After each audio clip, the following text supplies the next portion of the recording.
부동산 가격을 잡을 수 있는 방법, 확실한 방법은 있어요. 근데 그걸 사용을 안 하는 거죠. 그리고 한국은행이 금리를 낮추는 이유는 경기 침체가 눈앞에 왔다는 걸 의미하는 거예요.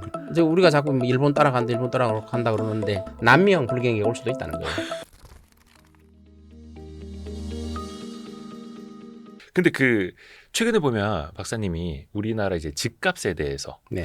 이게 표현이 조금 조심스럽습니다만은 좀 안 좋게 어둡게 보시더라고. 이게 어떤 의미일까? 좀 너무 과열돼 있다라는 겁니까? 아니면 좀 내려갈 수밖에 없는 상황이라는 그 겁니까? 버블이 많이 꼈다는 거죠. 버블. 네, 버블이 너무 많이 꼈다는 거죠. 특히 강남 3구 같은 데는 네. 버블이 너무 많이 꼈고 서울 시내 같은 경우는 이제 많이 오르지는 않았잖아요.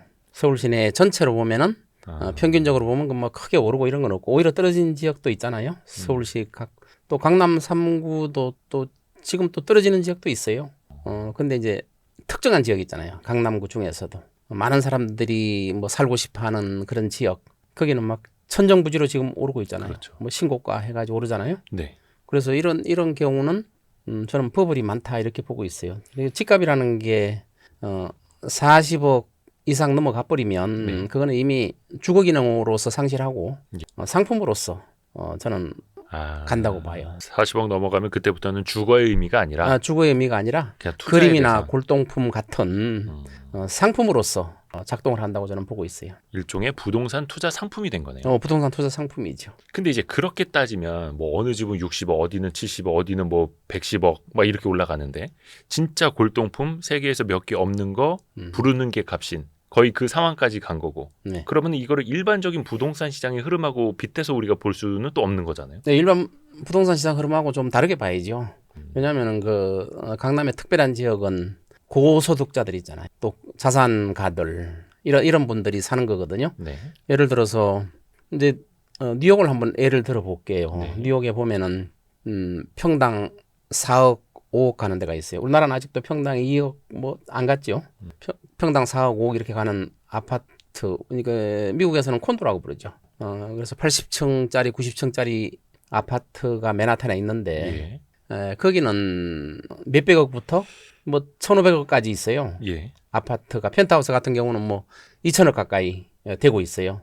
2천억이요? 2천억 우리나라 돈으로. 몇 평짜? 그게 한 두 개 층을 합해 놓은 건데 그게 한 3년 전에 팔렸어요. 2천억에. 그 두 개 층을 합해 놓은 펜트하우스거든요. 그러니까 합하면 한 200평 가까이 될 거예요. 두 개 합하면은. 2천억이요. 네. 그래서 어마어마한 값이죠. 근데 이런 거는 살림집으로 쓰는 게 아니라 별장으로 써요. 아직 2천억짜리 살림집은 좀 어색하네요. 네, 어색하죠. 그리고 고층이거든요. 80층에 있는 고층이거든요. 그래서 이런 경우는 살림집으로 쓰는 게 아니라 1년에 한 몇 달 와서 휴양을 보내는 별장으로 사용하는. 그러니까 엄청난 부자들이죠. 별장으로. 그러니까 살림집을 80층, 90층에 산다. 이런 경우는 굉장히 부적합하거든요. 네네네. 거기에 애들을 키운다는 게 굉장히 부적합하거든요. 그러니까 이런 데는 별장으로 사용되고 그래서 아파트 단지는 그 센트럴파크 옆에 있는 80층짜리 아파트인데 거기는 빌리언이에요. 그러니까 우리나라 돈으로 1조 이상 되는 분들만 사시는 거죠. 그러니까 어마어마하게 비싸죠. 근데 우리나라 그 압구정이라든가 강남, 반포라든가 이런데 자꾸 뉴욕하고 비교를 해요. 네. 근데 우리나라 아파트 단지가 1조 이상 가지고 있는 분들만 사는 아파트 단지가 있습니까? 저는 없다고 봐요. 따로는 없죠. 뭐 몇 명 있을 수는 있겠죠. 그러나 조 이상 되는 분들만 사는 아파트 단지는 저는 없다고 봐요. 근데 뉴욕은 있거든요. 그런 아파트, 고가의 아파트하고 비교를 한다는 거는 그런 데는 뭐 한 1,000억짜리 아파트를 사도 그리고 그 1,000억이 돈 벌려고 사는 것보다도 별장용으로 사는 거거든요. 네네. 그래서 그 돈이 순식간에 없어진다고 해도 그분들은 뭐 약간의 타격은 받겠죠. 약간은 타격을 받겠지만 뭐 큰 타격을 받고 이런 상태가 아니거든요. 그래서 1조 부자한테 2천억짜리 집이라면 5분의 1이니까. 그렇죠. 실질적으로는 1조가 아니라 훨씬 더 돈이 많죠. 1조, 최소 1조. 네, 훨씬 더 많죠. 그러니까 자꾸 우리나라 강남의 그런 아파트하고 부의 기준이 틀리는데 또 단지에 사는 분들의 수준이 완전히 틀리는데 우리나라는 강남에 있는 고가 아파트 보면은 살림집 하는 게 대부분이잖아요. 물론 별장으로 쓰는 사람도 조사는 안 해봤지만 있겠죠. 그렇지만 대부분 그 살림으로 살잖아요. 아무래도 뭐 교육, 교통 뭐 이런 거 따지면 그렇죠. 그런 것 때문에 살림으로 살잖아요. 그리고 이제 빌리언 에어들이 몇 명이나 되는지는 모르겠지만 그렇게 많지는 않다고 봐요. 그러니까 많은 분들이 그런 이야기는 하시더라고요. 진짜 미국처럼 진짜 조 단위 부자들이 살 수 있는 집이 없다 보니까 네. 일반인들도 같이 살고 교통, 학군 가까운 곳에 그런 투자 상품으로서의 부동산이 형성될 수밖에 없다. 네. 그리고 거기는 일정 부분은 그럼 동의를 좀 하시는 거예요? 어쩔 수 없는 이런 시장이 만들어질 수밖에 없는 만들 상황을? 수밖에 없죠. 이게 이제 양극화의 일종인데, 예. 그러니까 이제 예를 들어서 우리나라의 그 자산 규모가 있잖아요. 네. 순자산 규모가 30억 이상, 부채를 뺀 30억 이상 가지고 있는 분들이 우리나라 1% 정도 돼요. 전체 가구 수에.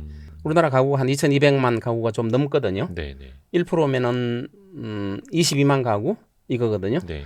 근데 강남에 있는 주택이 61만 채예요. 강남 3구가. 예. 용산 빼고. 네. 그중에 아파트만 30만 채예요. 그러면 22만 가구가 30억 이상 순자산을 가지고 있단 말이에요. 예. 서울만 있는 게 아니라 전국을 했을 때 22만 가구라는 뜻이거든요. 네네. 그렇기 때문에 수요가 한계를 가지고 있어요. 그래서 예를 들어서 30억짜리 집을 산다 그러면은 순자산 30억 있는 분들이 사면 부담이 굉장히 되겠죠. 전 재산을 집에다 투자하니까. 네. 그리고 집값이 만일에 떨어지면 큰 문제가 생기기 시작하겠죠.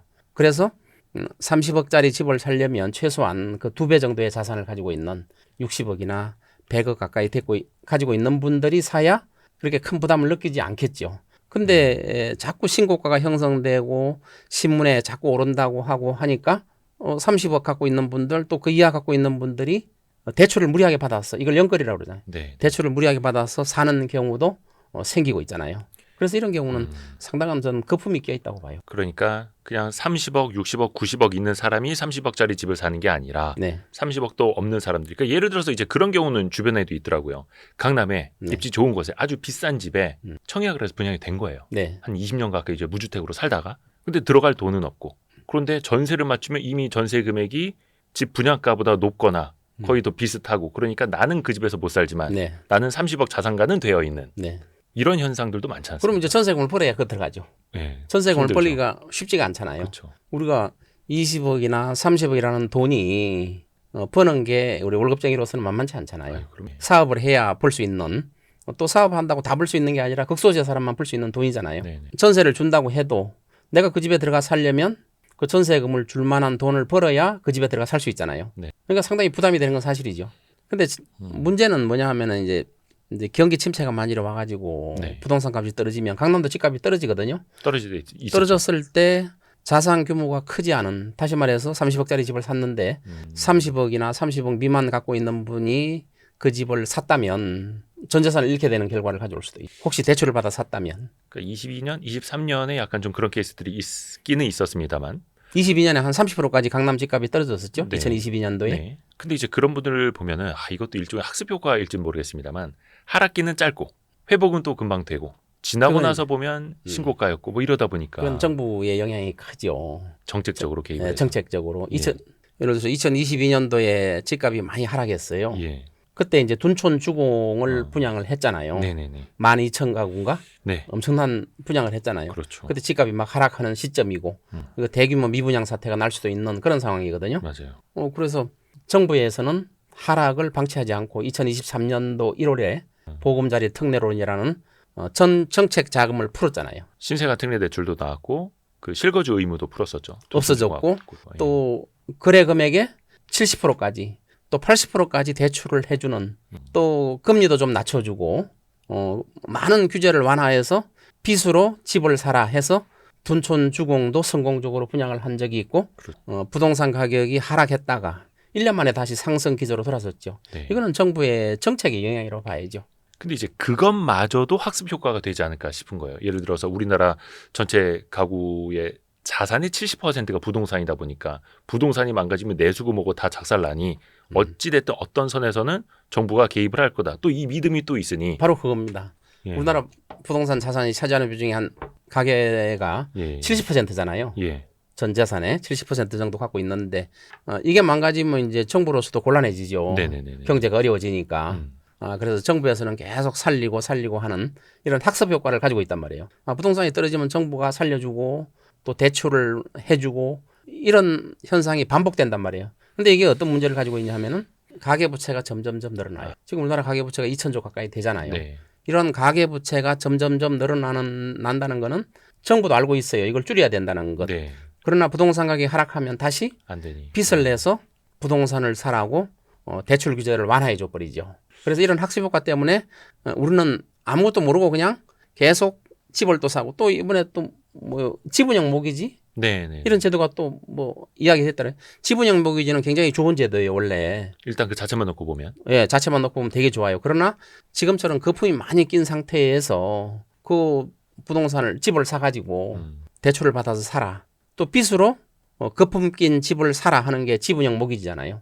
거품을 뺀 다음에 지분형 모기지 제도를 하면은 아주 훌륭한 제도인데 지금 거품이 잔뜩 껴서 그 거품을 소비자들이 구매자들이 그걸 안고 지분형 모기지가 그거잖아요. 거의 집값의 10%만 가지고도 살 수 있고 반은 정부가 반은 대출로. 반은 대출을 또 받을 수 있고 네. 그래서 집값이 한 10%, 한 15% 정도만 갖고 살 수 있는 거잖아요. 물론 이게 확정은 안 됐다라고 하고 뭐 확정은 집값에 안 됐죠. 상한을 둘 수는 있고 뭐 여러 가지 보완책은 있다고는 합니다만 굉장히 긍정적으로 검토는 되고 있죠 지금. 네, 긍정적으로 검토가 됐는데 네. 지금 시행해서는 안 되죠.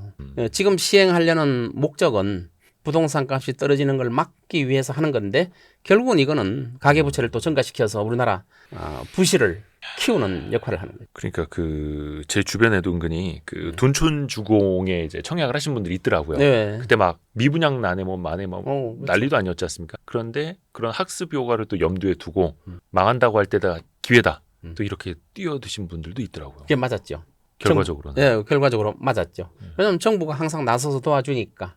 우리가 이제 과거 정부를 보면 규제 정책과 완화 정책이 있는데 완화 정책을 더 많이 썼어요. 예. 하락하면 막아주고 하락하면 막아주고.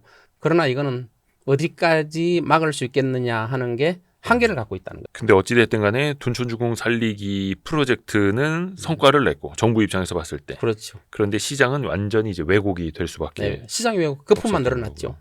지금 그러면 이제 국내 같은 경우에 이것도 이제 의견이 많이 달리는 해석이 갈리는 분야이기는 한데 우리나라 내수 경기 너무 안 좋지 않습니까? 엄청 안 좋죠. 상가들도 지금 막 많이 공실이 심각한 상황이고 또 글로벌 경제 측면에서도 봤을 때 국내 요인 말고도 이 부동산이 좀 버틸 수 없는 요인들이 많다 이렇게도 보는데 버틸 수가 없죠. 박사님 어떠세요? 우리가 이제 자꾸 일본 법을 붕괴된 거 아시잖아요. 네. 그다음에 중국도 붕괴가 됐잖아요. 중국은 법을 붕괴가 정부에서 붕괴되도록 방치한 거예요. 그래서 중국에서 가만히 보니까 우리가 이렇게 부동산이 거품이 커지다가는 네. 한국, 일본, 중국의 공통점은 빚을 가지고 또 대출을 완화해 가지고 부동산 가격을 키운 거거든요. 네. 거품을 키운 거예요. 네. 그래서 일본은 붕괴됐고 중국도 가만히 보니까 빚을 가지고 거품이 계속 커지니까 시진핑이 이래서는 중국이 절단 나겠다. 일본 따라서 한 30년 또 디플레이션 현상이 나타나겠다 해서 법을 꺼트릴 생각을 한 거죠. 그래서 부채가 많은 건설사들, 예를 들어 흥다그룹, 네. 네. 또 중저그룹 네. 이런 데가 부도가 났잖아요. 부도가 낸 게 아니고 부도 난 거를 방치한 거죠, 정부가. 우리나라 같으면 부도 날라고 그러면 막았겠죠. 정책 작업으로 막았겠죠. 근데 중국 정부는 안 막았어요. 왜 안 막았느냐? 중국이 일본 따라가다가는 절단 날 것 같으니까 막은 거예요. 그래서 부동산에 쏟던 콘크리트에 쏟아붓은 돈들을 AI 쪽으로 돌린 거예요. 근데 AI 쪽이 지금 잘 안 되는 게 미중 전쟁을 무역 전쟁이 일어나기 때문에 중국이 곤란을 겪고 있지만 어쨌든 중국 정부는 콘크리트에다 투자해가지고는 중국 정부가 버텨내지 못할 것이다. 이렇게 봤어요. 그럼 우리나라는 어떠냐? 우리나라는 지금 그 길을 또 가고 있어요.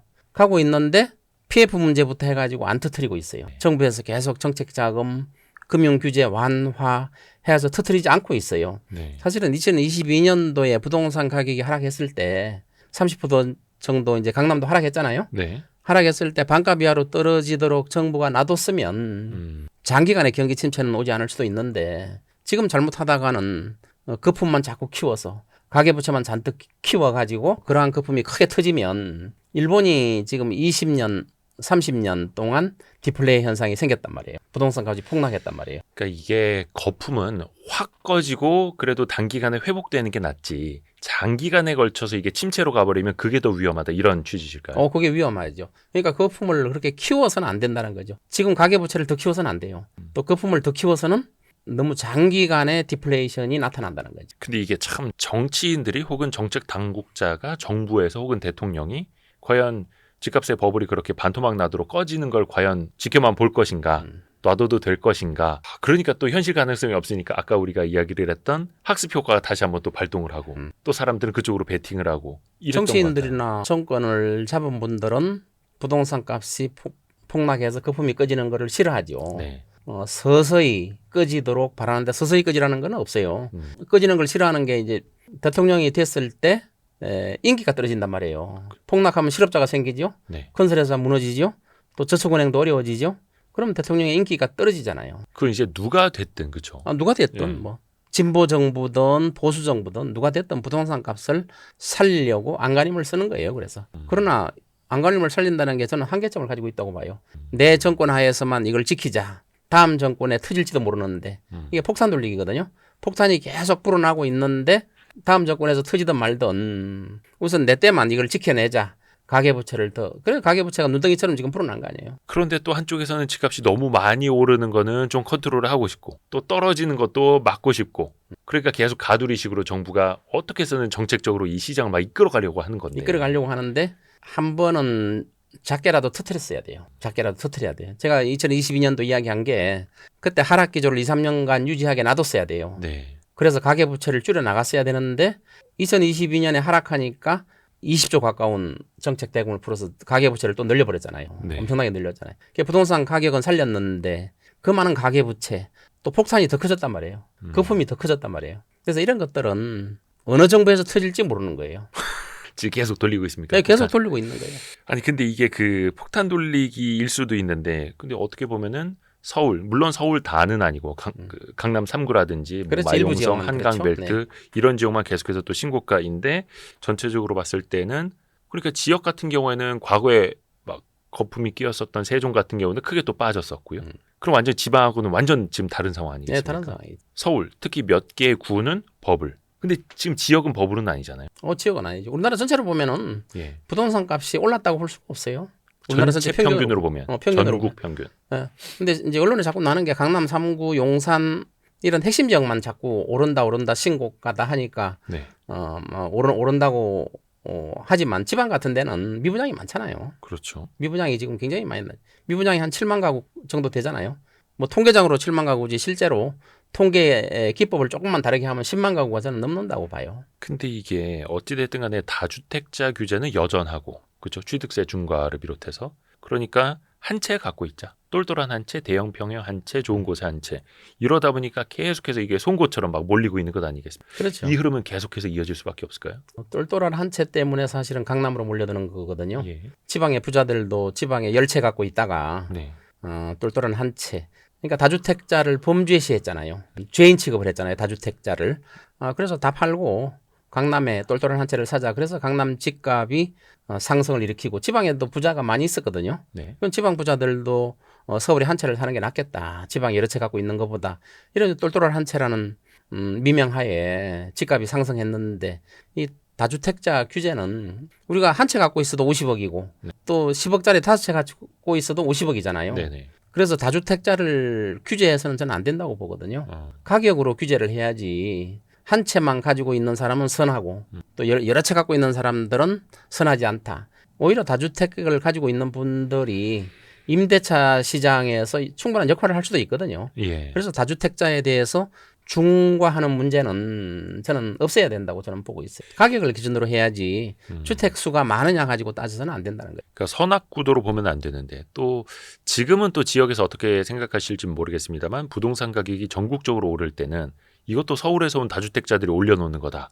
또 이런 인식이 있다 보니까 다주택자 규제를 또 푼다고 하면은 글쎄 어떻게 정부에서는 부동산 가격을 잡을 수 있는 확실한 방법은 있어요. 근데 그걸 사용을 안 하는 거죠. 어떤 걸까요? 우리가 우선 대출 문제 가지고 잡을 수 있잖아요. 예. 그거보다 더 확실한 게 굉장히 어렵지만 확실한 게 그 세금 문제. 네.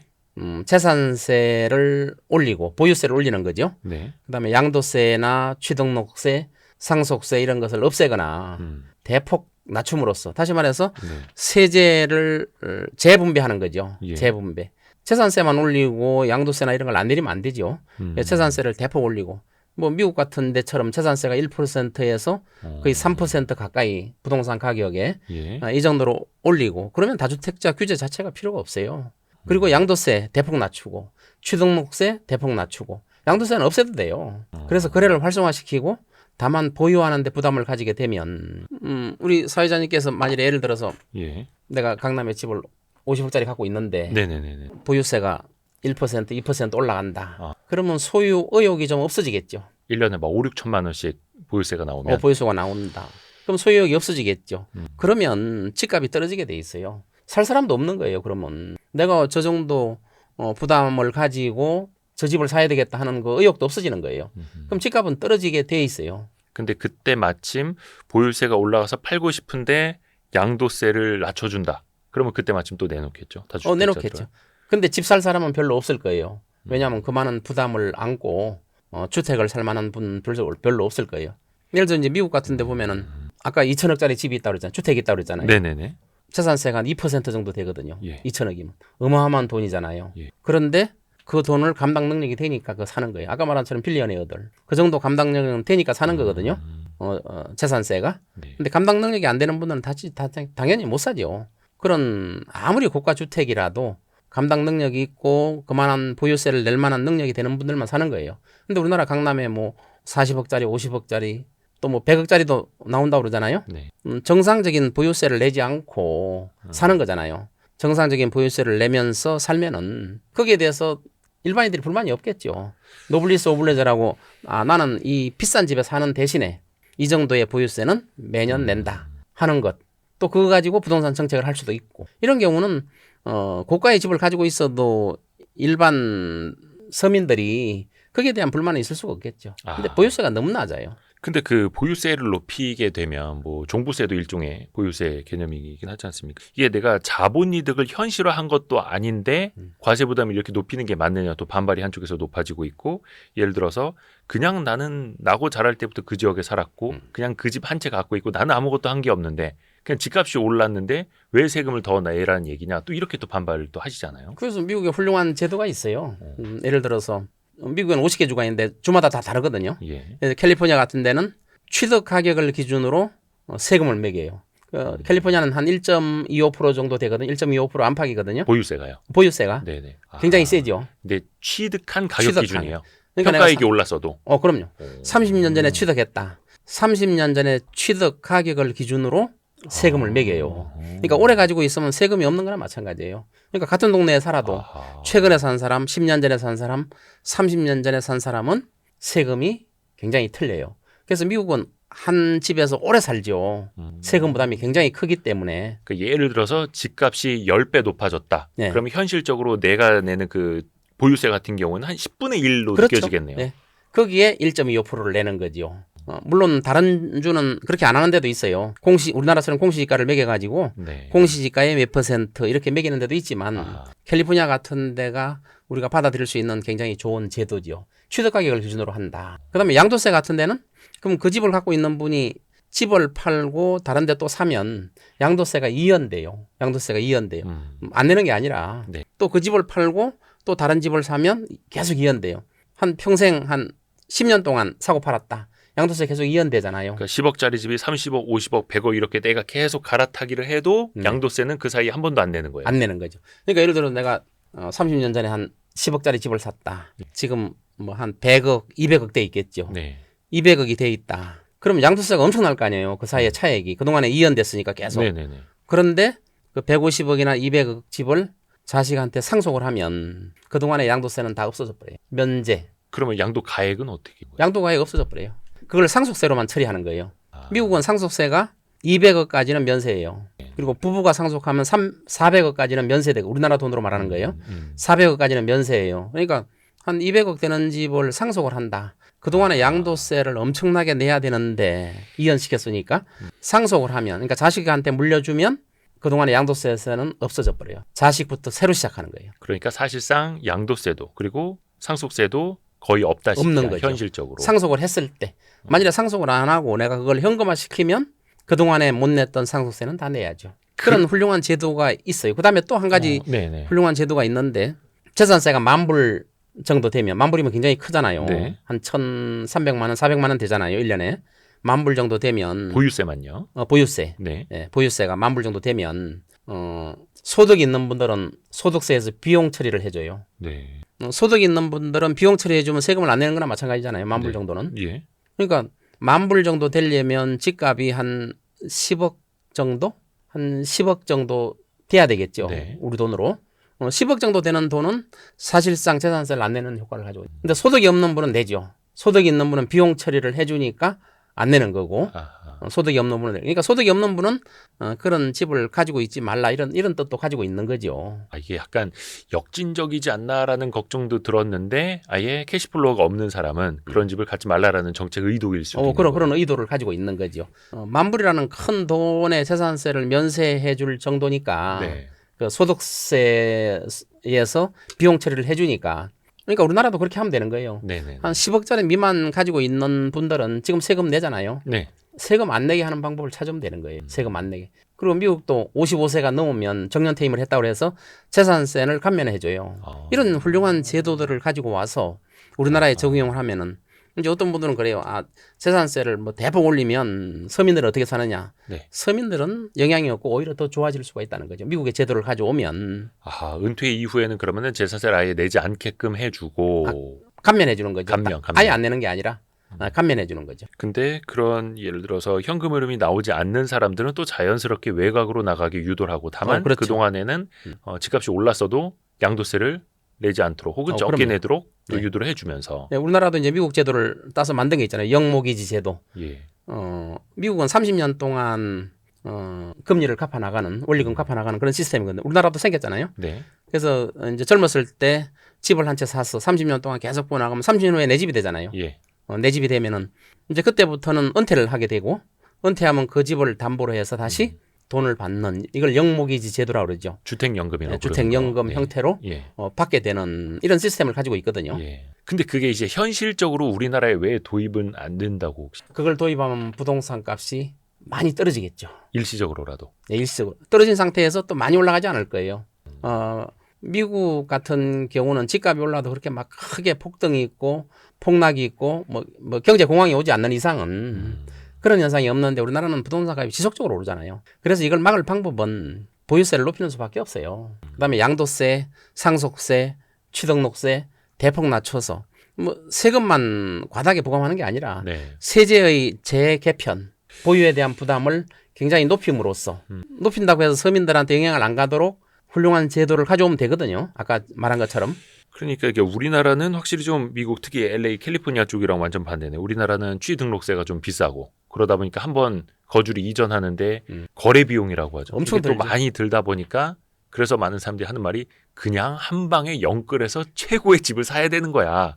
이 얘기하고 있고. 그렇죠. 취등록세 높이고 양도세 높이면 그것 때문에 집값을 올리는 역할을 하는 거예요.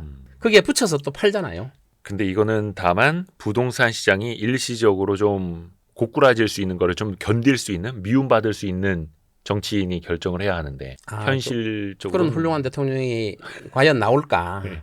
인기가 없어요. 일단 그런 제도를 시행하면 부동산 값이 전반적으로 하락한다. 그럼 인기가 없어지겠죠. 예. 그러나 그 정책은 누군가는 시행을 해야 되고 만일에 시행을 하지 않으면 예. 일본이나 중국처럼 우리나라도 폭탄이 터지면 그냥 우리 스스로가 아니라 가계부채 때문에 폭탄이 터지게 돼 있거든요. 터지면 폭락을 하는 거죠. 근데 이게 한 10년 전, 20년 전 그래도 대한민국의 잠재 성장률이 뭐 한 3% 나오던 시절이면 그나마 뭐 어떻게 해서든 성장을 하면서 왜 GDP 대비 가계부채 비율도 GDP가 빨리 커져가면은 비율은 낮아질 수 있는 거니까. 그렇죠. 근데 이제 0%대 성장을 하고 잠재 성장률도 1%대에 불과한 대한민국이라면 이 뭔가 폭탄 돌리기라고 네, 말씀하셨는데 폭탄 돌리기. 이 시한폭탄은 시간이 계속해서 짝짝짝 줄어들고 있다라고 네, 줄어들고 봐야 될까요? 있죠. 터져도 크게 터지게 정부가 만들고 있다는 거예요. 더. 가계비만 자꾸 늘리면 터져도 엄청나게 크게 터지는 거죠. 과거에는 개발기잖아요. 전국을 파헤치는 개발기. 그다음에 인구가 굉장히 늘었잖아요. 또 소득도 증가했잖아요. 근데 앞으로 어떻게 돼요? 인구 감소하죠. 또 소득이 감소하죠. 그래서 우리 앞으로는 장기 저성장 지대란 말이에요. 개발이 끝났어요. 우리는 이제 예. 개발해봐야 이제 재건축, 재개발 이런 쪽으로 하는 건데 장기 저성장 국면에서는 부동산 값이 오를 수가 없어요. 그래서 강남에 지금 고가 아파트에 사시는 분들이 집을 팔고 지금 제가 아는 분들 중에서 집을 팔고 나오는 분들도 있어요, 지금. 근데 이게 아직까지 현재 진행형으로 봤을 때는 강남 어디도 신고가, 마용성 어디도 신고가 이런 식으로 나오다 보니까 사람들은 역시 저기로 가야 되나 보다 막 이렇게 또 생각을 하고 있는데 폭탄만 커지는 거예요. 그래서 연구를 하고 어렵습니다. 하는 분들은 나중에 큰 낭패를 당할 수 있고 이 폭탄은 터질 수밖에 없고 침체가 2, 3년 정도 끝나면 강남 집값은 유지될 수 있어요. 그런데 10년 이상 침체가 이어진다면 폭탄이 터지면 10년이 아니라 일본처럼 20년, 30년 갈 수도 있거든요. 그러면 강남 집값도 폭락할 수밖에 없죠. 근데 이게 만약에 그 폭탄 돌리기를 하다 폭탄이 터졌을 때 뭐 한 40억, 50억 하는 집만 다시 20억, 30억 하는 게 아니라 서울 다른 집값들도 또 영향을 받을 것 아닙니까? 덜 전국적으로? 떨어지겠죠. 별로 오르지도 않았으니까. 금액으로 따지면. 금액으로 따지면 덜 떨어지겠죠. 근데 최근에 뉴스 보니까 서울에서 최근에 거래되고 있는 그 매매된 집의 평균 거래 가격이 13억 원을 넘었더라고요. 그렇게 나왔었죠. 근데 그 금액만 놓고 보면 이것 역시 버블이라고 볼 수 있을까요? 아니면 버블이라고 그 정도면- 봐요. 저는 13억 정도 되는데 이제 금리를 자꾸 이제 한국에서 낮추려고 하고 또 낮출 거예요. 네. 사실은 금리를 그렇게 낮출 때가 아니거든요, 지금은. 오히려 올려야 될 때거든요. 미국하고 금리 차이도 지금 2% 가까이 되는데 금리를 낮춰서는 안 되는데 낮출 거예요. 그 낮추는 이유가 부동산 버블 붕괴가 겁나서 그렇거든요. 이건 정부의 정책을 좀 잘해야 되는데 네. 버블을 겁내기 때문에 금리를 자꾸 낮추는 거예요. 그리고 한국은행이 금리를 낮추는 이유는 경기 침체가 눈앞에 왔다는 걸 의미하는 거예요. 금리를 낮추는 거는. 예. 그래서 아까 제가 말한 그 재산세를 보유세를 올리는 그런 정책은 이제 대선이 얼마 안 남았잖아요. 예. 새로운 대통령이 나오면은 보유세를 올리고 세제의 개편 예. 이런 것들을 해서 우리나라에 그 폭탄이 터지지 않도록 시스템을 만들어 나가는 게 굉장히 좀 중요하다고 보고 있어요. 근데 이제 재산세를 올리면은 이제 그런 말들을 많이 해요. 이제 부동산을 많이 가지고 있는 분들은 재산세 올리면 네. 서민들이 죽어난다. 전월세 값이 올라갈 것이다. 이런 말들 하잖아요. 그거를 전월세 가격으로 전가시킬 것이다. 전가시키겠다. 예. 이런 말을 해요. 예. 절대 전가 안 돼요. 집값이 떨어지는데 어떻게 전월세 가격이 올라가겠어요. 보유세를 올리면 집값이 떨어지는데 이거는 생각 안 하고 부동산 많이 가지고 있는 분들이 막 보유세를 올린다 그러면 막 신문에 칼럼을 쓰잖아요. 예. 이게 서민들 죽어난다. 세입자들 언제부터 세입자 걱정했다고? 세입자들 죽어나간다. 재산세를 올리면은 이런 말을 하는데 절대 그렇지가 않아요. 집값이 떨어지면 전월세 사는 사람들은 평생 전월세 사는 게 아니잖아요. 그분들이 집값이 떨어지면 집을 살 여력이 생기잖아요. 생기기 때문에 전월세 값에 전가된다 이렇게 보시면 안 되고 재산세를 올리면 대신 양도세나 이런 걸 다 낮춰주는 그런 전제 조건이에요. 그렇다면 부동산 값은 떨어질 수밖에 없다. 그리고 장기적으로 안정될 수밖에 없다. 이렇게 보고 있습니다. 지금은 정부가 안정을 안 시켜도 저는 폭탄이 터지면 장기 침체로 간다고 봐요. 장기 저성장 국면 또 장기적으로 디플레이션이 온다고 저는 봐요. 아까 그 재산세 관련해서 하나만 더 여쭤볼게요. 그러면 재산세를 올리면 전월세로 이제 전가가 되는 걸 우려하는 목소리가 말씀하신 그렇죠. 것처럼 일부에 있기는 합니다만 그러진 않을 것이다라고 네, 그렇진 않죠. 박사님은 보시는 거고 이런 건 어떨까요? 뭐 재산세도 예를 들어서 집값이 20억, 30억, 40억 이런 거는 많이 물리되 10억이야. 뭐 지방에 뭐 3억, 5억 이런 건 굉장히 낮춰주고 굉장히 낮추던가 안 내게 해야죠. 네. 그러니까 지금 재산세 안 내는 분들은 없잖아요. 아무리 집값이 싸도. 조금씩 나오죠. 그런 경우는 안 내게 해주는 것도 괜찮아요. 한 방법이에요. 1년에 몇십만 원이라도. 은퇴한 분들 이런 분들은 재산세를 대폭 낮추던가 안 내게 해주는, 다시 말해서 재산세 보유세를 높인다고 해서 고가의 주택들은 재산세를 많이 내겠지만 저가의 주택들은 아까 지금 미국에 훌륭한 제도가 있다고 그랬잖아요. 그런 제도를 가져와서 저가의 주택은 안 내게 할 수 있는 방법을 찾으면 저는 된다고 봐요. 근데 이번에 그 상속세에도 그 유산 취득세 방식으로 이제 개편을 하지 네. 않습니까? 물론 이제 뭐 국회에서 어떻게 될지는 지켜봐야겠습니다만, 근데 그럴 때 논의의 그 논리 중에 하나로 나오는 이유가, 배경 중에 하나가 서울 시내 한 10몇 억, 20억짜리 집 하나 갖고 있다라고 해서 이 사람이 부자냐? 그 사람들도 그냥 평범한 중산층일 수 있는데 이거를 나중에 유산으로 물려줬을 때 과도한 세금을 물리는 게 조금 말 그대로 과도하다. 그래서 합리화해야 된다라고 하는 거 보니까, 그러면 이제 서울 시내 10몇 억, 20억짜리 집은 이거를 뭐 재산세를 많이 부과해야 될 대상은 아니라고 보는 것 같더라고요. 정부 입장에서 보면. 그럼요. 뭐 10억 미만짜리 있잖아요. 네. 집값이 싼데 이런 데는 재산세 부과를 많이 해서는 안 되죠. 그리고 이제 재산세를 보유세를 대폭 올린다는 거는 기본적인 전제 조건이 상속세 같은 경우는 사실상 없애야 돼요. 대폭 낮추는 정도가 아니라 없애야 돼요. 또 양도소득세, 취득세 이런 걸 사실상 없애다시피 해야 돼요. 네. 대신 보유세 높이면 부동산 가격은 안정되거든요. 네. 안정되게 돼 있어요. 결국은 핵심은 재산세, 특히 고가 주택에 대해서. 그렇죠. 핵심은 재산세죠. 그리고 고가 주택에 대해서 매년 높은 재산세를 감당하면서까지 거기에 살고 싶은 분들이 있잖아요. 네. 그런 분들은 또 살 수 있게 만들어주고 그런 분들까지 우리가 비난할 수는 없는 거죠. 근데 이게 우리나라, 미국 같은 경우에는 뭐 베버리힐스나 초고가 주택 그냥 그러려니 하잖아요. 네, 그렇죠. 근데 우리나라는 그런 걸 잘 이제 못 보죠. 어차피 거기에 다른 사람들도 또 같이 살아야 되고 임대주택도 넣어야 되고 막 이런 식으로. 못 보는 이유가 그거예요. 지금 비버릴스 같은데 뭐 싼 데는 100억부터 네. 2천억까지 단독주택이 있단 말이에요. 지금 그런 분들은 재산세를 굉장히 많이 내요. 재산세를 굉장히 많이 내요. 비난받을 이유가 없죠. 그러니까 인정해 주는 거예요. 내가 세금도 그 집에 많이 살면서 내는데. 재산세를 엄청나게 매년 내고 있는데 그리고 그 낸 재산 가지고 정책을 시행하고 있는데 그분들은 떳떳한 거죠. 그런 고가의 비버릴스에 그뭐 몇백억짜리 집 또 1,000억 이상짜리 집에 사는 분들은 어떤 시각을 가지고 있냐면은 나는 이 정도 집에 사는데 당연히 이 정도 재산세는 부담해야 된다. 이렇게 생각하고 내는 거예요. 그러니까 거기 들어가 살려면 재산이 조금 있어서 가지고 못 들어가는 거지. 지금 거기에 집값의 몇 배의 재산이 있는 분들이 들어가는 거잖아요. 네. 그리고 그런 재산세를 내는 데 대해서 부담을 가지질 않잖아요. 저도 이런 생각도 해보거든요. 약간 좀 부촌의 개념이 너무 다르지 않나. 예를 들어서 우리나라 또 서울의 무슨 동에 있는 단독주택들 집 하나 공시지가 뭐 100억, 200억 하는 건 사람들은 사실 신경 잘 안 쓰죠.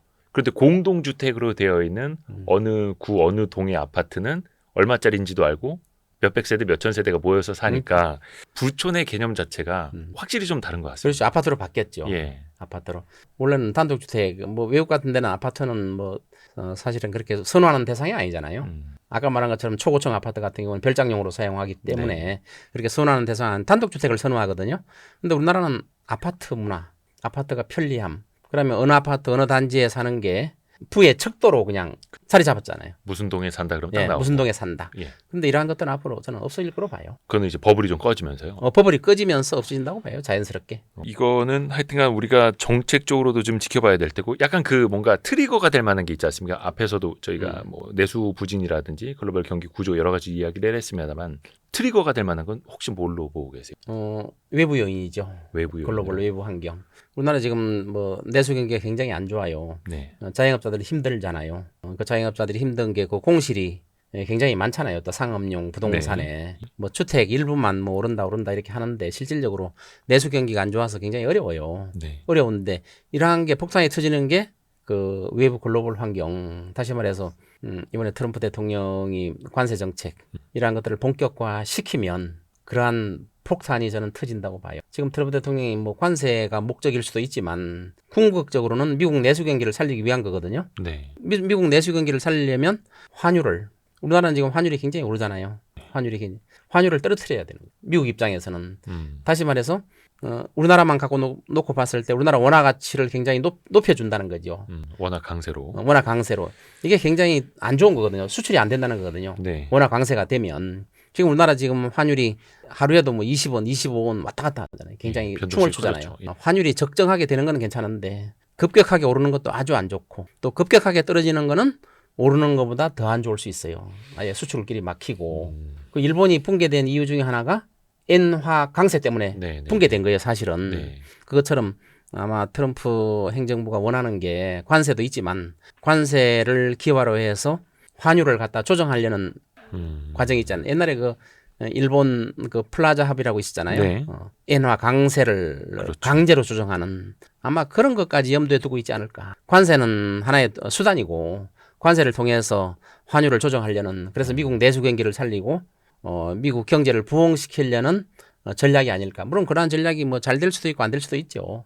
뭐 중국이 고분고분 따라갈 리도 없고 그 전쟁이 과연 미국이 이길지도 모르겠지만 이러한 것들이 결국 환율 전쟁이 아닌가 저는 이렇게 봅니다. 그래서 그게 외부 요인으로 임팩트가 될 수 있다. 트리거가 될 수 있다. 그러니까 어떻게 보면은 집값이 상당 부분 많이 올라와 있어서 버블이라는 어떻게 보면 이제 가스가 가득 차 있는 유증기가 가득 차 있는데 외부에서 라이트 한 딱 켜는 게 불이 붙어서 네, 불이 거품이 붙었다. 꺼질 수도 네. 있는 그런 구조. 이제 미국 같은데 아까 그 고가 아파트 단지가 있다고 그랬잖아요. 네. 이제 콘도라고 그러는데 고가 아파트 단지 뭐 몇백억짜리 아파트 단지 거기는 경기 불황이 와도 집값이 잘 안 떨어져요.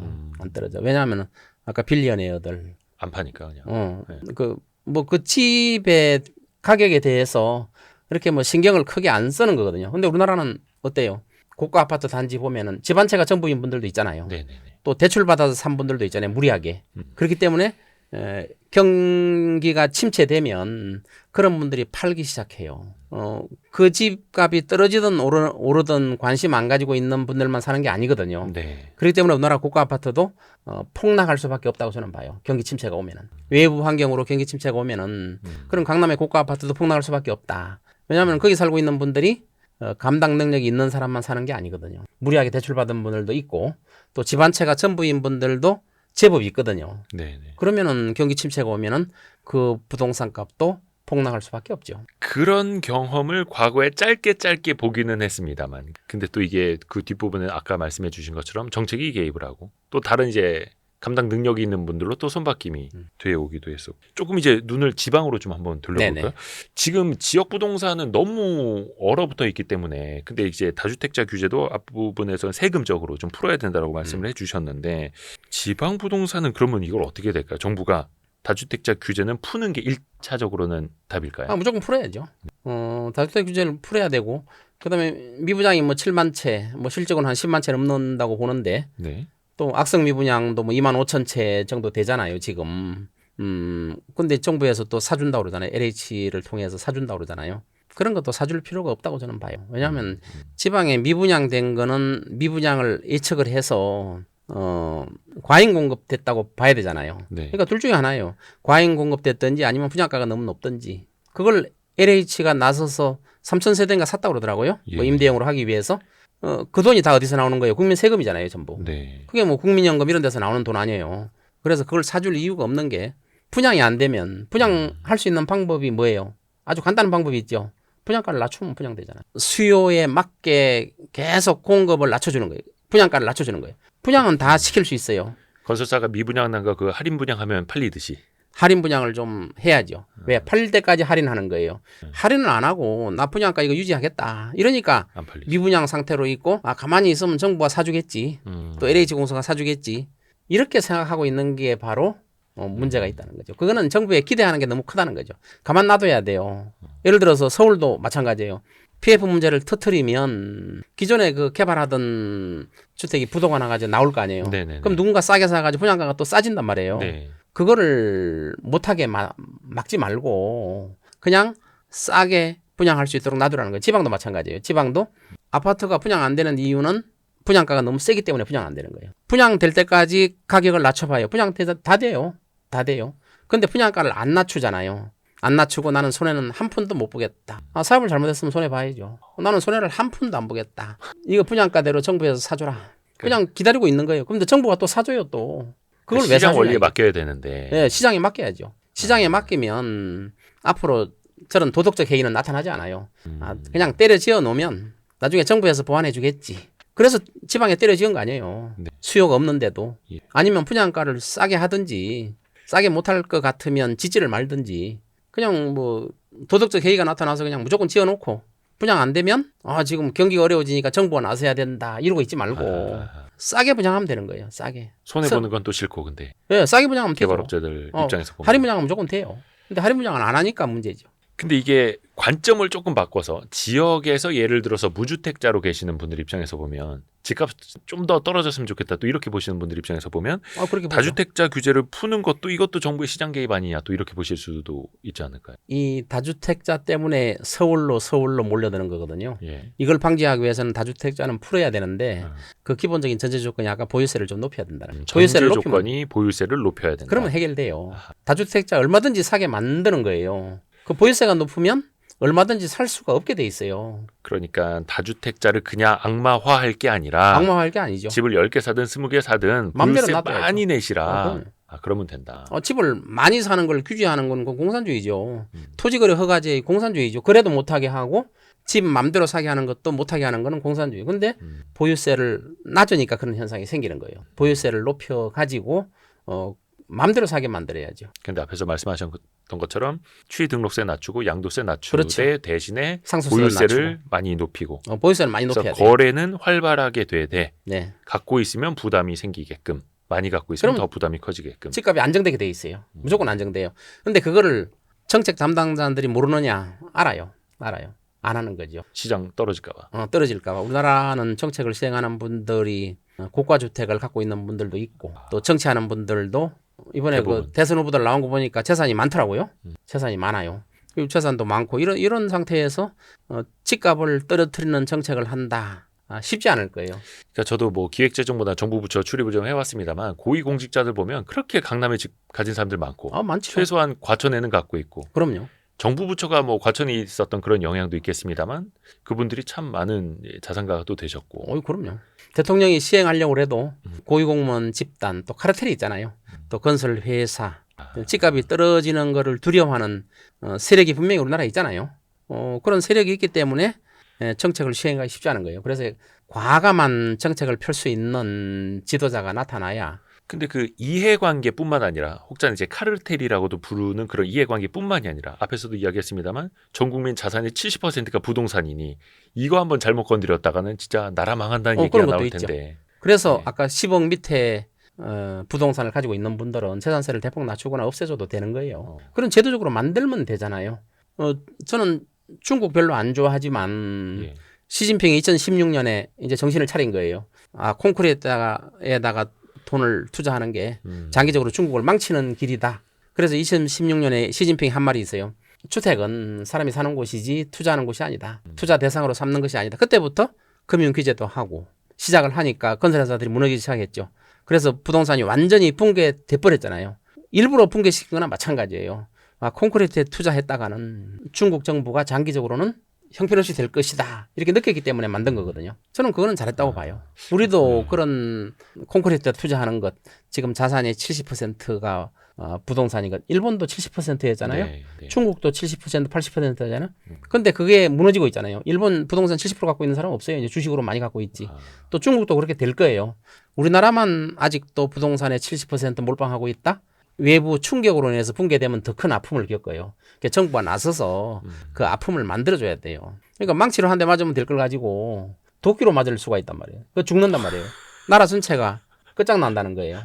이제 우리가 자꾸 일본 따라간다 그러는데 일본은 세계 2위의 경제 대국이었었고 네. 지금도 3, 4위잖아요. 네. 우리나라는 10위권 안에 못 들잖아요. 일본 못 따라가요. 우리나라는 일본형 불경기가 아니라 남미형 불경기가 올 수도 있다는 거예요. 그래서 정부가 이러한 것들을 네. 염두에 두고 중국도 저렇게 나서서 부동산을 붕괴시켰는데 우리도 정부가 나서서 물론 중국은 공산주의 1인 독재 국가니까 가능하다고 하지만 우리나라도 한 번은 콘크리트에다 투자하는 것을 더 이상 못하게 붕괴시키는 역할을 한번 해야 되는 거예요. 지금 정부가 막는 게 너무 많잖아요. PF 막고 있죠. 또 금융 정책 자금 막 풀고 있죠. 네네네. 뭐 부동산을 살리기 위해서 뭐 안간힘을 쓰잖아요, 정부가. 근데 사실 말은 다들 비슷하게들 해요. 어느 정권이나 집은 사는 것이 아니라 사는 곳입니다. 뭐 이렇게 말은 합니다만 실질적으로 실제 쓰는 정책을 보면 집값 안 떨어지게 살살살살 하고 있는 말만 말과 그런 거예요. 정책이 다르다. 일반 국민들이 듣기 좋게 하는 거죠. 듣기 좋게 말. 이번에 공약도 보니까 듣기 좋은 말만 하더라고 부동산에 대해서. 근데 지켜지지 않을 것들이 많더라고요. 그리고 말만 살살 하는 거지. 예를 들어서 과거에 어떤 정권이 들어섰을 때 막 집값이 폭등할 때가 있어요. 네. 규제 대책이라고 해 양도세, 음. 또 취등록세, 다주택자 막 규제를 해버렸어요. 예. 그 규제함으로써 집값이 더 올랐어요. 왜 더 오르느냐?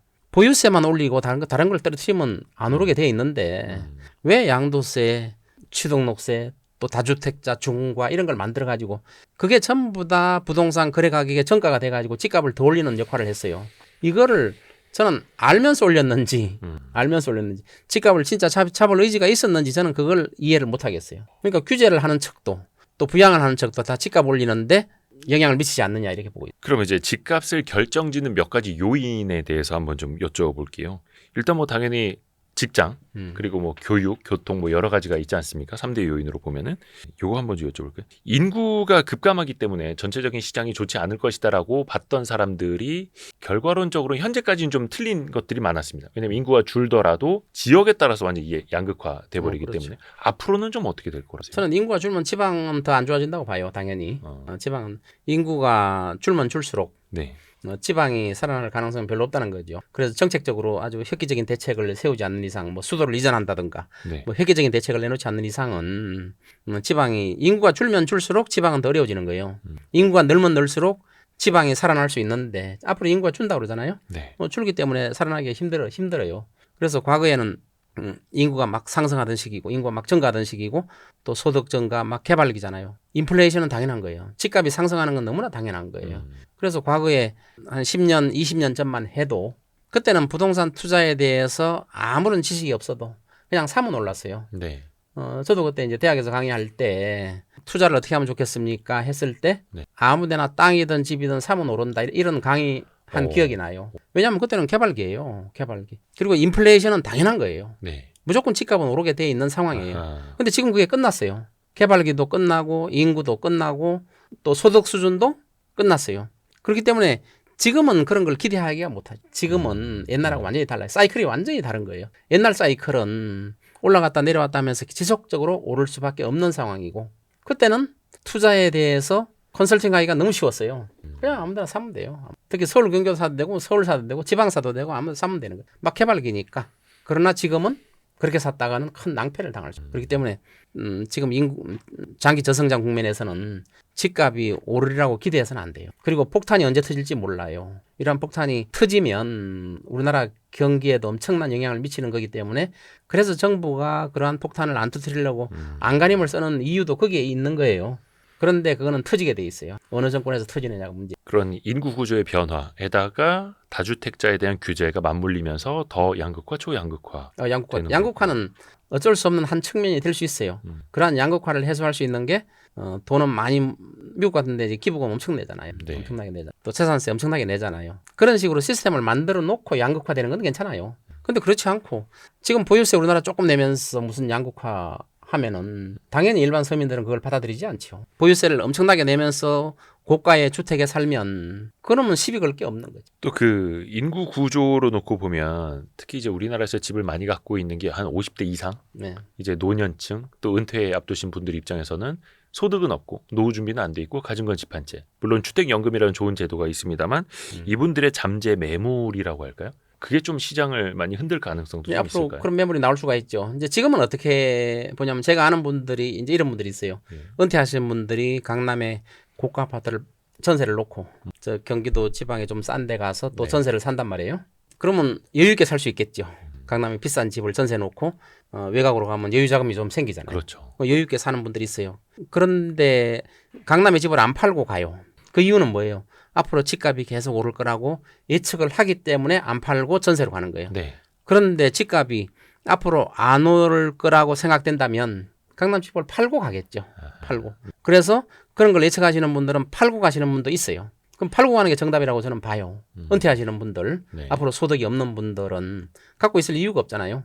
그래서 팔고 가시는 분들도 있어요. 그래서 은퇴하시는 분들이 앞으로 부동산 값은 장기 저성장 국면에서는 오르지 않거든요. 네, 네. 이러한 것들이 지금은 몰라요. 지금 신고가가 계속 형성되니까 하늘을 뚫을 것 같죠.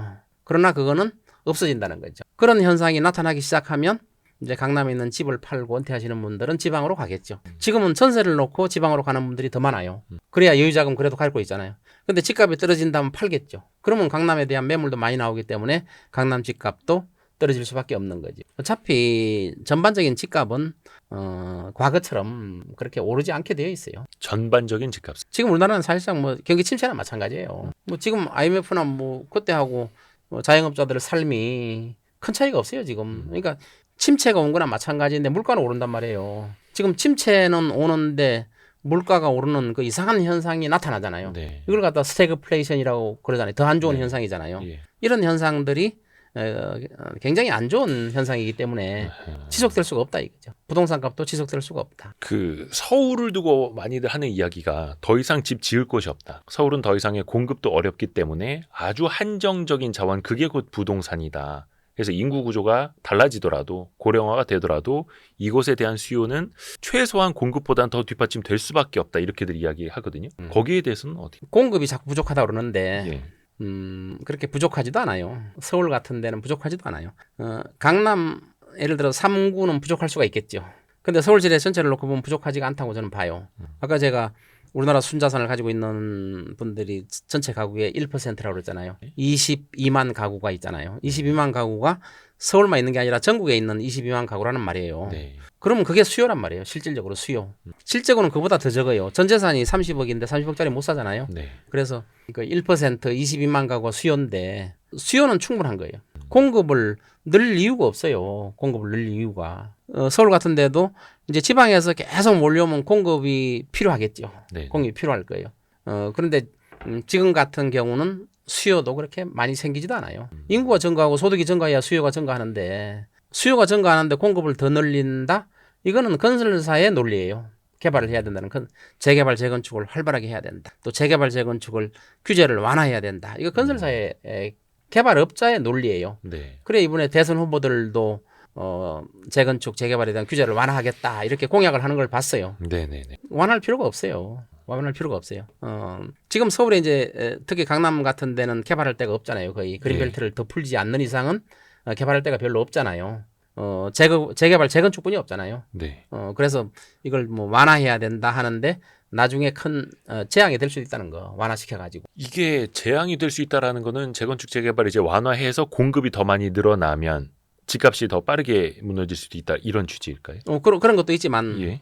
이 재건축이라는 거는 한계를 가지고 있거든요. 예. 재건축은 무제한 재건축을 할 수 있는 게 아니거든요. 아하. 우리나라 지금 재건축을 하는데 저도 이제 과거에 일기 신도시 할 때 분당에 가서 감정평가를 한 적이 있어요. 예. 그 논밭일 때 감정평가를 분당, 삼본, 일산, 평청, 중동 네네네. 이제 감정평가로 다 다녔어요. 그때. 네. 그때 저는 그 집을 지을 때 그런 생각을 했어요. 아 이거 살기가 너무 좋다. 이런데 집을 아파트를 한 채 받아서 살면 너무 좋겠다. 했는데 저는 이제 분양이 자꾸 떨어져서 못하고 말았지만 근데 30년 지나니까 재건축을 한다고 그래요. 그래서 저는 지금 이런 생각이 드는 거예요. 아 그때 분당이나 신도시를 개발할 때 30년짜리 아파트를 지었구나 건설회사가. 이거는 부실공사가 아닌가 이런 생각이 드는 거예요. 왜 30년짜리 집을 지었지? 그때 지을 때 100년짜리 집을 지어야지. 아파트는 100년 이상 가게 집을 지을 수가 있어요. 그런데 30년 만에 또 재건축하게 만든단 말이에요. 지금 분당 또 재건축 한다고 그러잖아요. 네. 선도지구 해가지고. 네. 그러면 지금 20층, 30층 되는 걸 재건축하면은 층수를 더 올려야 되잖아요. 그렇죠. 분담금이 과다하게 낼 수밖에 없어요. 지금 뭐 분당 재건축하는데 분담금이 뭐 별로 안 나온다고 말은 하지만 입주할 때 되면 또 분담금이 굉장히 많이 나와요. 실제로. 서울도 뭐 분담금 안 나온다 그랬다가 분담금이 과다하게 나와서 입주도 못하게 하는 데가 있었잖아요. 분양한 네. 데가. 네. 분당도 그런 현상이 생길 거란 말이에요. 분당도 재건축할 수 있는 데는 빌라나 저층 아파트나 가능한 거지, 저층 주택이나 가능한 거지. 20층, 30층을 재건축한다는 거는 재건축 자체가 분담금이 과다하게 들어요. 그러면은 나중에 그걸 또 50층, 60층 질 거 아니에요. 네. 그러면 그 이후에 또 30년짜리 주택을 질 거 아니에요. 왜냐하면은 100년짜리 주택을 지려면 분담금이 엄청나게 내야 돼요. 튼튼하게 재야 돼요. 지금 잠실 123층짜리 또 63빌딩 이런 거는 100년 이상 갈 수 있게 지었거든요. 네. 엄청 튼튼하게 지었어요. 이거는 수익성 건물이기 때문에 질 수 있는 거예요. 매년 보수도 하고 돈을 많이 들어가잖아요. 보수가. 그러니까 가능한 거예요. 100년 이상 그런 거는 버틸 수 있거든요. 근데 아파트는 100년 이상 가게 지으려면 거기 사는 주민들한테 분담금을 과다하게 걷어야 돼요. 근데 주민들이 내려고 그래요? 분담금을 적게 내기를 원하겠죠. 네, 그러면 또 누구나. 건설회사는 어떻게 돼요? 30년짜리 아파트를 또 짓는 거예요. 그러니까 2025년 현재에도. 그럼요. 그때 제가 분당에 그 짓는 걸 보고 30년짜리 아파트를 짓는 걸 보고 이번에 또 30년짜리를 지을 거란 말이에요. 왜? 분담금을 적게 하기를 원하거든 주민들은. 그러니까 80년대 후반 뭐 90년대 초반하고는 건설 공법이나 여러 가지가 완전히 개발이 되고 발전하고 좋아졌습니다만 역시 지금의 건축비 구조, 지금의 분담금 구조로 봤을 땐 건설사가 100년짜리 주택보다는 역시 30년짜리 아파트를 지고 막 것이다. 10층 지을 때하고 20층 지을 때 30층 지을 때하고 층수가 올라갈수록 기하급수적으로 건축비가 올라가요. 그럴 수밖에 없잖아요. 예. 기하급수로 올라가게 돼 있어요. 그럼 나중에는 그 25층짜리는 한 사업성이 나오려면 40층, 50층 만들어야 50층 되고. 지어야죠. 50층짜리 또 나중에 사업성 있으려면 100층, 150층 지어야죠. 나중에 손오공처럼 구름 위에서 살 수밖에 없잖아요. 나중에 한 200년 뒤에 재건축은 볼만하겠네요. 예. 그러니까 슬럼화 된다고 제가 하는 게 재건축을 못 하는 거예요. 비싸서. 만일에 아까 말한 것처럼 초부자들만 산다. 예를 들어서 이제 이런 게 하나 있어요. 그 뉴욕에 아까 내 초고층 건물 있다고 그랬잖아요. 비싼 아파트. 네. 그게 이제 미국은 공중권이라고 있어요. 공중권. 네. 공중공간의 일부를 사는 게 있어요. 그 80층짜리 아파트 그 앞에 그 저층 아파트가 있는데 예. 거기에 더 이상 청소를 못 짓게 공중공간을 사버리는 거예요. 네. 사는데 한 가구당 100억씩 내라 그래요. 근데 부담 없이 다 내요. 부담 없이 낸다고요? 빌리언웨어들. 아, 빌리언웨어들. 우리 앞을 가로막지 않게 만드는 공중권 취득 비용이 한 가구당 100억씩 내세요. 내요. 근데 우리나라는 다양하잖아요. 예. 집 한 채가 전부인 분, 또 연끌해서 빚을 내고 사신 분, 또 100억 정도 낼 정도로 굉장한 부자도 있을 거고 다양하게 있잖아요. 네. 그러면 그렇게 할 수가 없어요. 재건축을 한다. 자, 집값보다 더 많이 내세요. 이제 초고층 지면은 그렇게 내야 되거든요. 그러면은 아마 하지 못할 분이 반 이상 될걸요? 나는 못하겠다. 그러니까 주민 동의율에서 차이가 또 나죠. 차이가 나요. 지금은 이제 분당 같은 경우는 그래서 분담금이 어느 정도 나오겠지만 그래도 참고 지을 수는 있을 거예요. 네. 근데 그 다음 또 30년 후에 어떻게 되느냐. 그때는 주민들이 못 짓겠죠. 돈이 없어서. 100층, 150층 지어야 되는데 또 용적률을 그렇게 줄 리도 없고 그렇죠. 교통도 그렇고 뭐. 준다고 하더라도 그러니까 아까 말했잖아요. 건축비가 기하급수적으로 올라간다고. 그 부담을 할 수가 없거든요. 그러면 거기에 있는 돈이 많은 분들은 그 아파트를 떠나겠죠. 건물이 낡아지니까. 아, 그리고 그 건물은 점점점 낡아지고 재건축을 반대하는 분들이 더 많아지고 점점점 싸지겠죠. 그러면 좀 사는 분들은 다 빠져나올 거예요. 그래서 그 건물은 슬럼화돼가지고 흉물이 되는 거예요. 나중에. 장기적으로는 흉물이 될 수밖에 없어요. 근데 제가 2025년 버전으로 조금 하나 더 질문을 좀 첨언해 보자면 한강변에 일부러 도색도 안 하고 진짜 우리 그 용적률 높여줄 때까지 우리는 죽어도 재건축 안 하고 버티겠다라고 하는 흉물처럼 생긴 아파트들이 한강변에 보이지 않습니까? 정말 입지는 좋은데. 네. 근데 그래도 안 떨어지더라고요. 흉물 같은 아파트가 40억, 50억 하던데. 그거는 몰라서 그래요. 재건축이 되면 예. 엄청난 시세 차익을 본다고 생각하거든요. 예. 그리고 실제로 시세 차익이 엄청나게 생길 수도 있어요. 그 미래 가치가 지금 있는 거죠. 반영되어 있는 거죠. 한 70층, 가격이. 80층 지면은 생길 수 있는 거죠. 예. 그렇기 때문에 안 떨어지죠. 그거는 그 이유가 문제가 되는 거지. 아, 나중에 지금 70층, 80층짜리가 30년 후에 그러면 이제 그거는 흉물이 되는 건데 지금은 충분한 가치가 있다고 보는 거죠. 신기하더라고요. 그 노른자 위 땅에 재건축 안 하고 계속 플랜카드만 내걸고 어느 시장 물러가라 이거 하고 있고 몇십 년째. 그런 데 있죠. 근데 우리나라는 아파트 문화가 짧아요.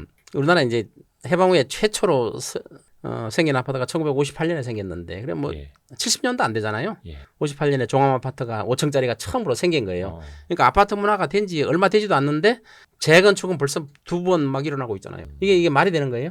그러니까 건물을 제대로 안 짓는다는 거죠. 근데 저 일제시대 때 진 거 있잖아요. 예. 1937년에 졌나? 그 충정 아파트 아, 보셨어요? 네네네. 그 가끔 드라마나 영화에 많이 나오는. 네. 지금 사람 살고 있어요.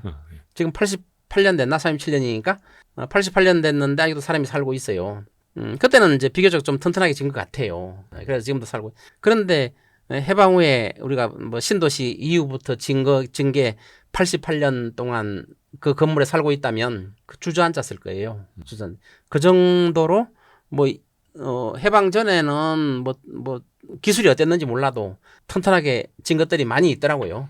근데 나중에는 오로지 그냥 개발에 중점을 둬가지고 하여튼 빨리 짓고 싸게 짓고 이런 데 중점을 둬가지고 3, 40년 되면 녹물 나오고 살기가 힘들어지는 재건축을 할 수밖에 없는 아파트로 돼가더라고요. 그래서 이거는 엄청난 낭비라고 봐요. 건설회사는 좋죠.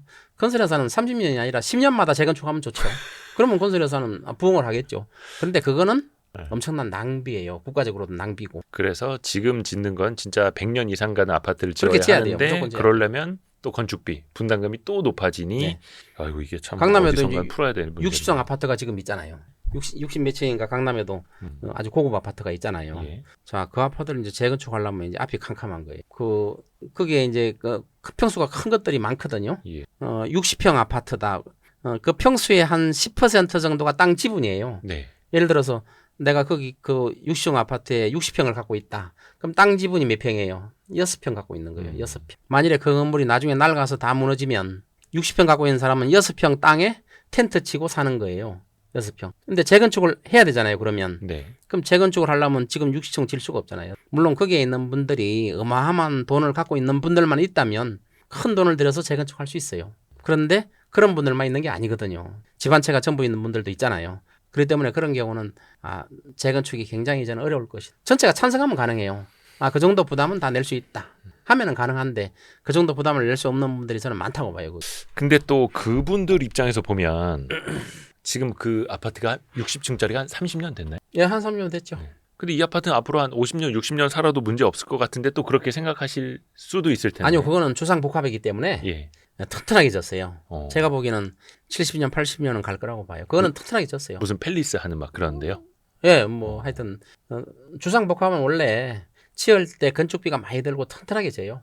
그냥 일반 아파트가 문제지. 요것도 하나 여쭤보겠습니다. 뭐 재건축하고도 이런 것도 여쭤봤는데 학군 요것도 어떻게 보면 인구 구조랑도 맞물려 들어가는 거긴 한데요. 그렇죠. 저출생 시대가 되다 보니까 아이들은 또 줄어들고 있고 예전만 하더라도 초품화가 최고였고 주변에 학군 좋은 데가 또 집값도 더 좋았고 앞으로는 혹시 뭐 당분간은 학군 좋은 데가 집값이 비싸겠죠. 네. 근데 앞으로 인구가 줄잖아요. 네. 뭐 초등학생 숫자가 굉장히 준다 그러잖아요. 지금 인구가 줄고 노령화가 진행되잖아요. 저출산 고령화잖아요. 네. 그러면 이제 앞으로 노령화 인구가 전 국민의 60%가 50%가 넘어갈 텐데 그러면 이제 출산율은 낮아지고 이러다 보면은 학군이라는 게 그렇게 크게 중요하지 않을 수도 있다는 거예요. 학군이라는 게 신생아가 많이 출생을 하고 했을 때 많은 사람들이 학군이 중요하고 어느 지역을 가야 된다 하는 거에 중점을 두지만 앞으로 뭐 저출산 고령화인데 젊은 사람들이 많이 나오지 않는데 또 신생아가 많이 나오지 않는데 학군이 중요성은 점점 줄 거라고 봐요, 저는. 다만 또 이것도 이 중에서 양극화, 초양극화가 나타날 수도 있을까요? 초양극화는 나타날 수 있죠, 분명히. 분명히 나타날 수 있어요. 그래서 그런 초양극화가 분명히 나타나는데 네. 지금 우리나라에 나타나는 양극화는 형평성이 안 맞는 양극화예요. 왜? 보유세가 너무 적어요.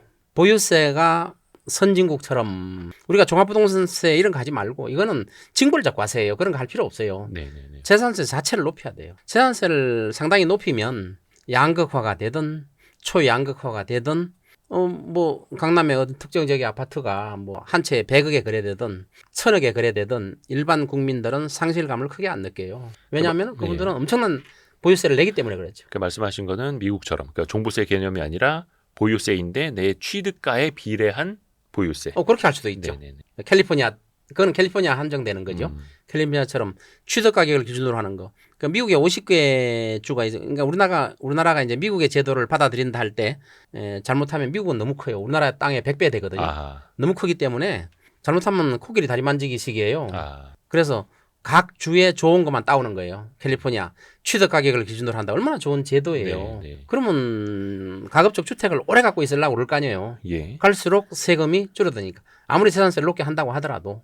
그리고 양도세도 계속 이연시켜주는 거 얼마나 좋아요. 이연시켰다가 나중에 상속하면 그동안에 있었던 많은 양도 차액이 다 감면시켜주는. 그리고 상속세로 넘어가는. 이런 시스템이 너무나 좋아요. 그러니까 각 주에 좋은 것만 따오면 우리나라가 그런 제도를 시행하면은 부동산 시장이 안정될 텐데 그러한 시스템을 시행을 정치권에서는 안 하려고 하죠. 부동산 값 떨어지는 거를 두려워하는 세력은 분명히 있어요. 또 하나가 이제 박사님께서 말씀하신 것 중에 하나가 국평 30평 시대는 끝났다라는 말씀을 하시죠. 어떤 의미입니까? 그거는 저는 평수 개념이 아니고 네. 사람은 이제 돈이 많으면 많을수록 그거는 감당 능력의 문제라고 봐요. 돈이 많으면 많을수록 넓은 평수에 살고 싶어 하는 거예요. 사람이 돈 많으면 나중에 이제 종 부리고 싶다고 청소하는 사람 관리인을 놔두면 되잖아요.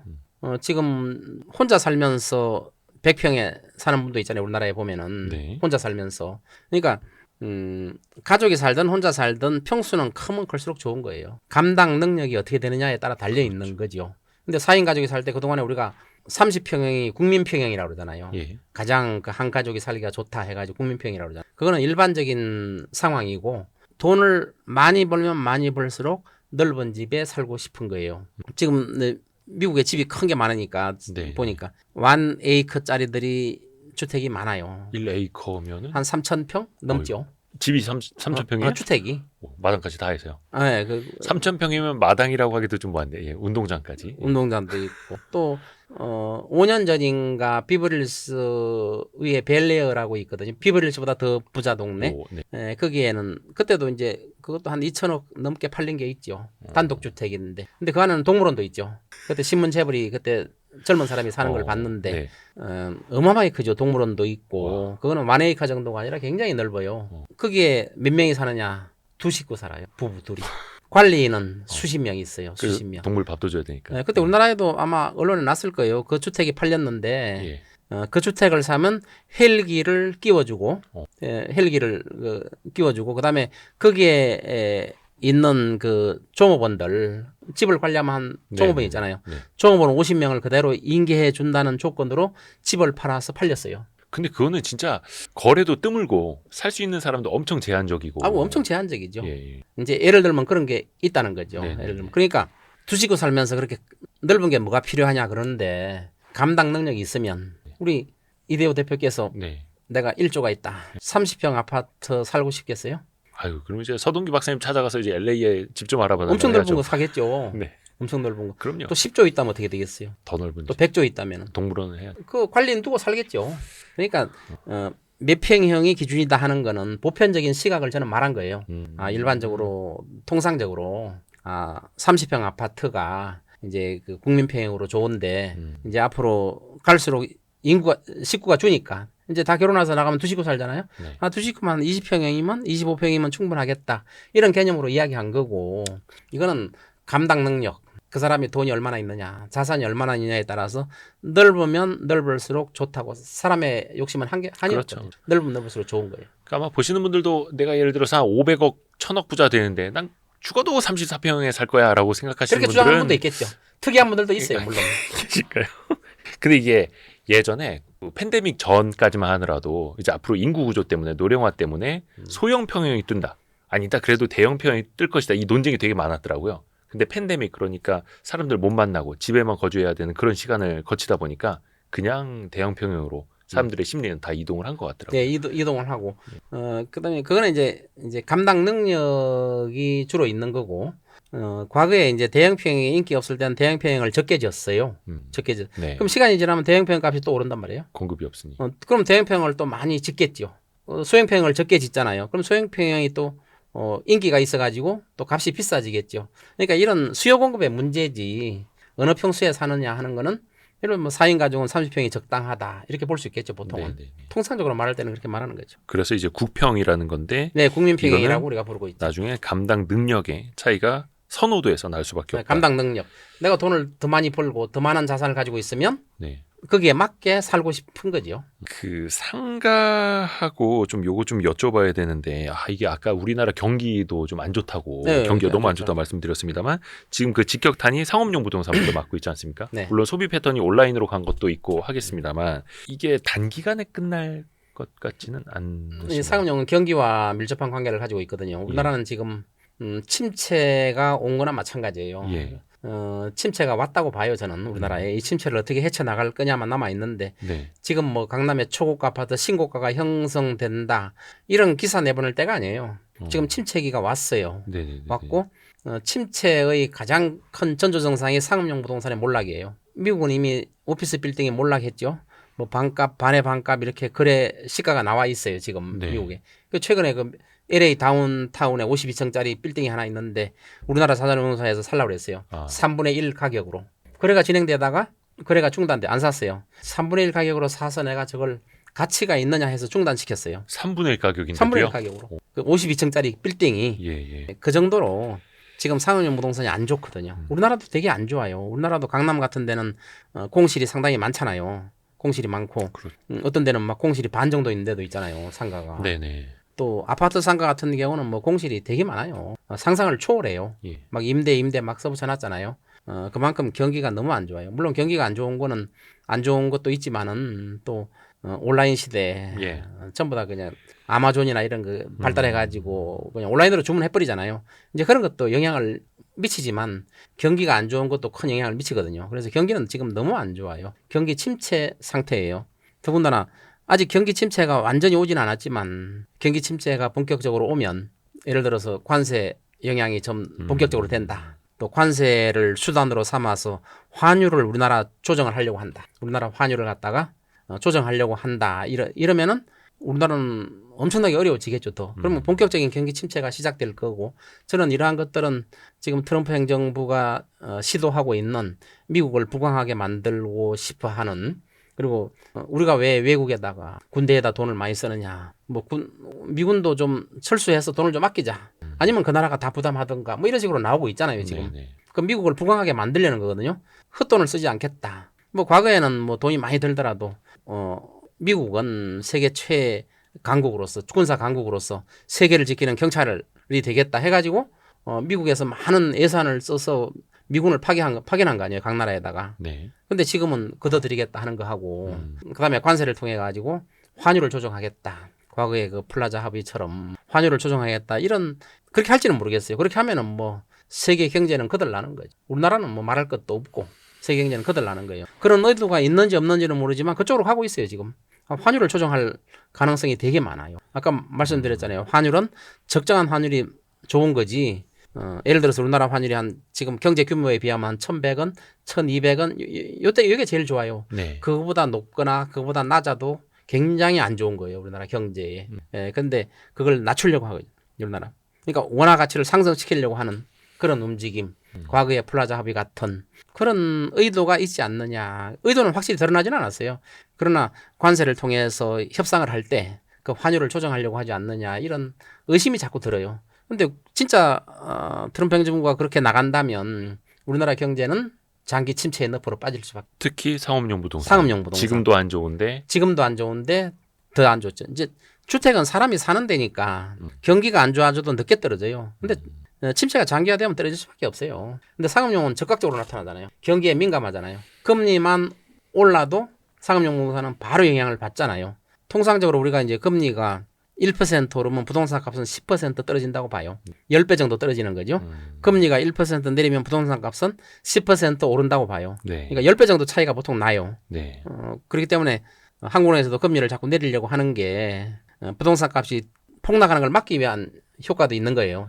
경기 침체 영향도 있지만 네. 그렇기 때문에 지금 상업용 부동산은 경기 침체가 온 거나 똑같아요. 근데 이것도 단기간에 회복되기는 어렵고 단기간에 앞으로 회복되기 어려워요. 대외 경기가 더 어려워지면 더 크게 또 충격을 받을 수도 있다. 우리나라만 이렇게 보시는 있다면은 모르겠지만 글로벌 상황을 봐야 되기 때문에 안 좋아질 수밖에 없는 상황으로 지금 가고 있다. 아까 제가 이야기했잖아요. 그 LA 다운타운에 3분의 1 가격으로 우리나라에서 거래를 진행하다가 거래가 중단됐어요. 3분의 1 가격으로 사서 무슨 이득이 있겠느냐 판단을 내린 거예요.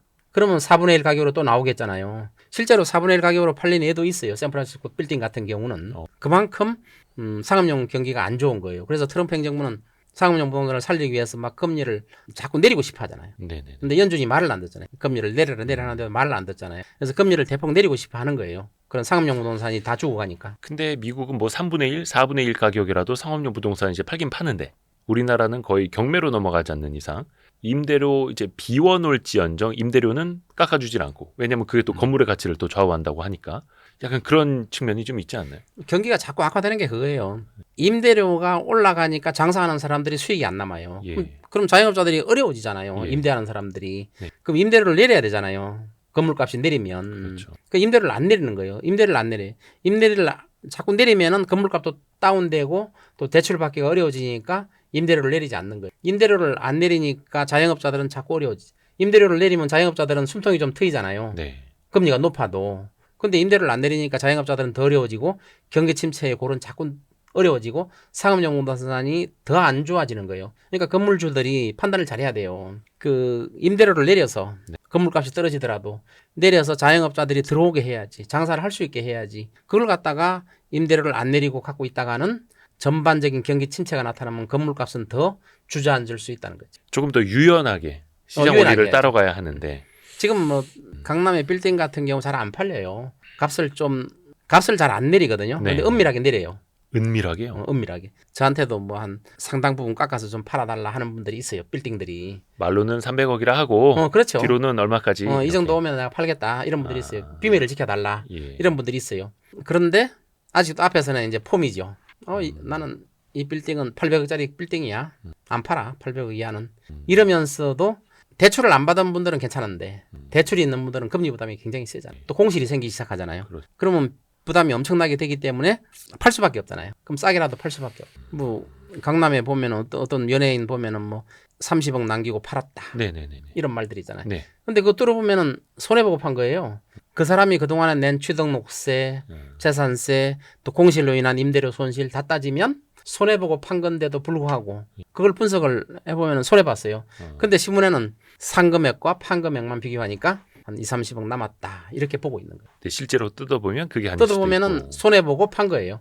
그런데 저는 이런 기사를 지금 언론인 하셨잖아요. 예. 그런 기사를 저는 왜 내는지 이해가 안 돼요. 기사를 내려면 그 전문가한테 분석해가지고 분석해보니까 실제는 손해봤더라 이런 것까지 기사를 내야 되는데 네. 얼마에 샀다 얼마에 팔았다 이거는 부동산 값을 띄우려는 의도가 아닌가. 그 언론도 정신 차려야 돼요. 대부분 그런 거 이제 재료를 좀 알려주시는 분들이 그 업계에 계시는 분들이 많다 보니까. 그렇죠. 예. 부동산 값이 떨어지기를 반대하는 분들. 그러니까 올랐다는 기사가 날수록 좋은 거죠. 그렇죠. 또 강남의 신고가가 신문에 기사가 나면은 좋은 거죠. 그런 분들은. 이 기자 내가 연예인 이번에 누구 하나 그 건물 하나 마련해줬어 뭐 이러면서 슬쩍 그렇죠. 흘려주고. 네. 예. 실제는 손해가 많은데 어떤 연예인은 지금 뭐 빌딩 가져 있는데 다 공실이잖아요. 지금 예. 새로 건물을 신축해서 지었는데 전체가 다 공실이에요. 뭐 어느 연예인은 말은 못하겠지만 다 공실로 대출을 많이 받아서 금리는 나가고 있지. 어허. 공실이지. 굉장히 어려움을 겪고 있는. 그것도 팔리지도 않아요. 임대가 나가야 팔리죠. 그만큼 상업용 부동산이 지금 굉장히 어려운 상태다. 지금 사실상 상업용 부동산을 보면은 우리나라 경기 침체는 왔다.